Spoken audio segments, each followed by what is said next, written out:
Years ago, a couple of adventurers tried to become the first to circle the globe in a hot air balloon. And they took off from St. Louis, Missouri, rose to 24,000 feet, and they started eastward across the Atlantic Ocean toward Africa. And the prevailing winds carried the balloonists on a direct course for Libya, which was a really big problem, because Libya was ruled by a dictator who hated Americans and didn't want American balloonists flying over his country. And so there was a pretty good chance that the balloon would be shot down if it crossed into Libyan airspace. That brought up another big problem, because hot air balloons aren't easy to turn.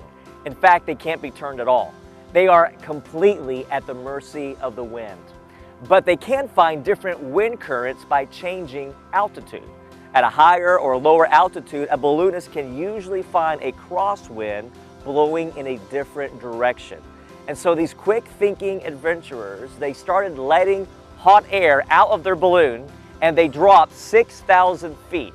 At that altitude, they found a wind that was blowing south rather than east. And once they were safely south of Libya and its missiles, they heated up the balloon, they rose almost to 10,000 feet, and then they caught another wind current that was blowing eastward towards their destination. Balloonists are at the mercy of the wind, and they can only go in the direction the wind is blowing. And I think in a similar way, some people think that they are at the mercy of their circumstances. Stuff happens, they say, and there's nothing you can do about it. But there is something that you can do. Just as balloonists can change their altitude, you can change your attitude. And when you change your attitude, you change your direction. You are no longer at the mercy of your circumstances.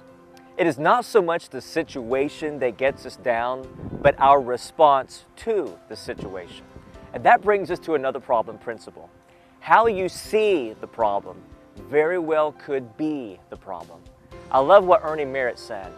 The problems that are over my head are under the feet of Jesus. Tommy Tenney writes in his book, God Catchers, if your problems seem too big, perhaps your worship is too small. I believe there are a lot of times we get so overwhelmed with all the junk that we deal with down here that we forget about the fact that God has a different perspective up there.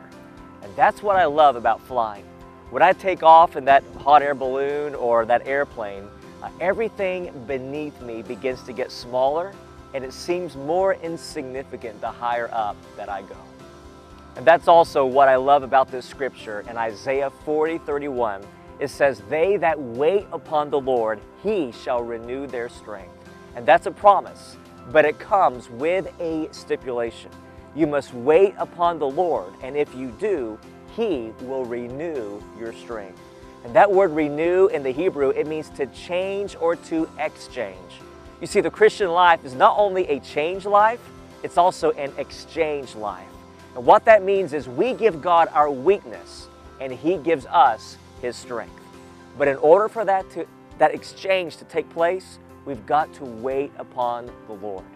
Waiting on God doesn't mean that you just sit around doing nothing. You're listening for Him, you're longing for Him, you're living for Him. And I want you to hear the next part of that verse. It says, they that wait upon the Lord, He shall renew their strength. They shall mount up with wings like eagles. They shall run and not be weary. They shall walk and not faint.